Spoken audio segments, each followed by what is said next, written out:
أعوذ بالله من الشيطان الرجيم. بسم الله الرحمن الرحيم. وقال الذين كفروا لا تسمعوا لهذا القرآن والغوا فيه لعلكم تغلبون. فلنذيقن الذين كفروا عذابا شديدا ولنجزينهم أسوأ الذي كانوا يعملون. ذلك جزاء أعداء الله النار لهم فيها دار الخلد جزاء بما كانوا بآياتنا يجحدون.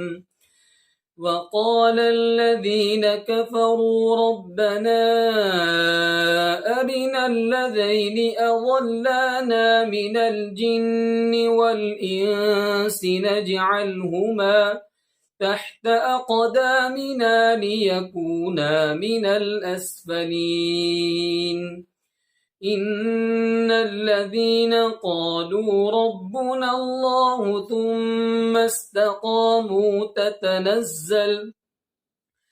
تتنزل عليهم الملائكة ألا تخافوا ولا تحزنوا وأبشروا بالجنة التي كنتم توعدون. نحن أولياؤكم في الحياة الدنيا وفي الآخرة ولكم فيها ما تشتهي أنفسكم ولكم فيها ما تدعون. نزلا من غفور رحيم. صدق الله العظيم.